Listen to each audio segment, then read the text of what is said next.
អាចកំបាំងនៅទឹកឃ្មុំអាហារតែមួយគត់ដែលគ្មានថ្ងៃប្អូនទោះបីទុកចោលរាប់ពាន់ឆ្នាំនៅក្នុងពិភពលោកដែលមានអាហារស្ទើរតែគ្រប់ប្រភេទសុទ្ធតែមានថ្ងៃផុតកំណត់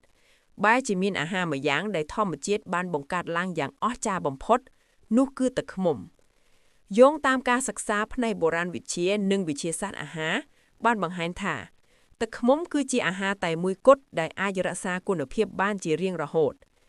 តាក់តាំងដ៏គួរឲ្យភ្ញាក់ផ្អើលបំផុតនោះគឺនៅពេលដែលក្រុមអ្នកបុរាណវិទ្យាបានធ្វើការរករឹកនៅក្នុងភ្នំខ្មោចបុរាណរបស់ប្រទេសអេស៊ីប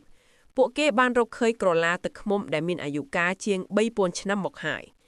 អ្វីដែលកាន់តែអស្ចារ្យនោះគឺទឹកឃ្មុំទាំងនោះនៅតែមានសភាពល្អប្រសើរនិងអាចបរិភោគបានដោយសុវត្ថិភាពបើទោះបីជាវាត្រូវបានកប់ទុកក្នុងដីរាប់សតវត្សក៏ដោយតើហេតុអ្វីបានជាទឹកឃ្មុំមិនចេះខូច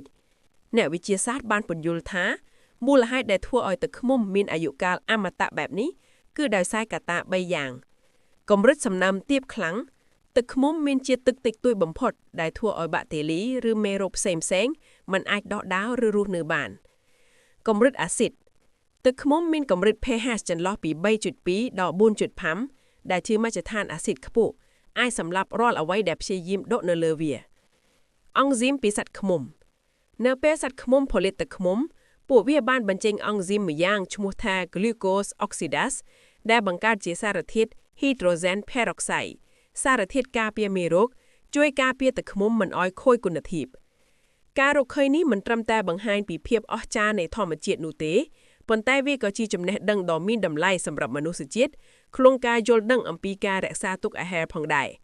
ដូច្នេះប្រសិនបើអ្នកមានទឹកឃ្មុំសុទ្ធក្នុងផ្ទះទោះបីវាឡើងរឹងជាគ្រាប់ស្ករក៏ដោយកុំបោះវាចោលអីព្រោះវាគ្រាន់តែផ្លាស់ប្ដូររូបរាងប៉ុន្តែគុណភាពនៅតែល្អដដែល